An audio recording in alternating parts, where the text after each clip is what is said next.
به نام خداوندی بخشاینده و مهربان. خداوند دهان ما را به واسطه نقاب پوشانید، زیرا او از بدگویی، دروغگویی، تهمت و محکومیت ما خسته شد. او به طبیعت امکانیت داد که بدون ما نفس گیرد. خداوند ما را مجبور ترسانید و پنهان کرد، چون که ما الکی از ترس او دور گشته بودیم. او ما را مجبور کرد که دست خود را بشوییم و با دستان پاک به دهانمان نان رسانیم.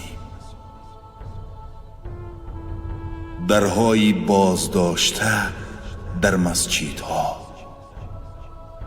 چون که بعضی از ما تا این دم به آنجا برای نمایش می رفتیم.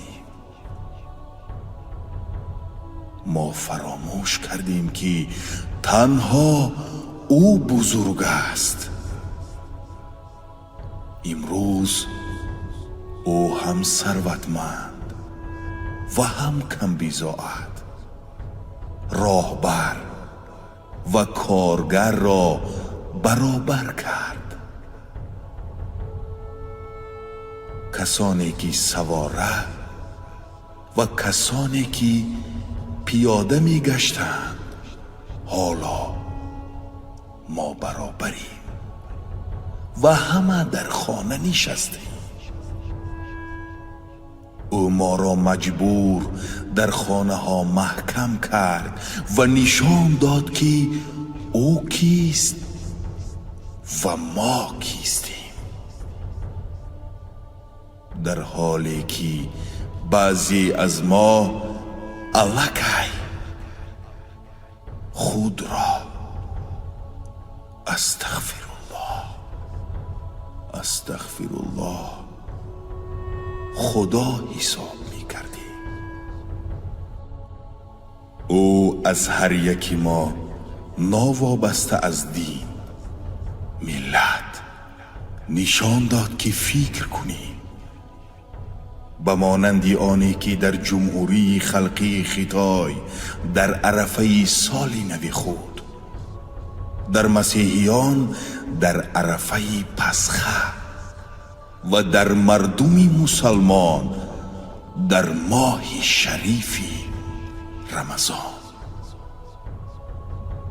ما از معاشرت انسانی دور شدیم و راضی بودیم که در شبکه‌های اجتماعی وقت بسیاری خود را گذرانیم و پس از وبا ما معاشرت زنده را قدر خواهیم کرد.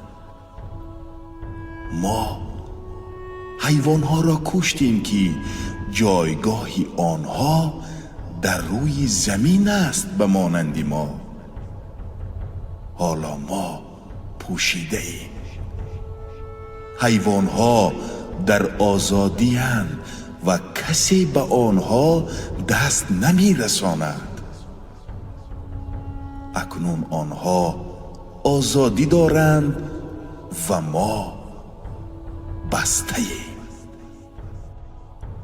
خداوند همه جنگ هایی را که در آن آدمان و کودکان کشته می شدند باز داشت و در تمام عالم جنگ نیست. و همین طور این ویروس نیست، این خشمی خداوند است. خداوند همه ما را ببخشد و نظرش را از ما دور نسازد.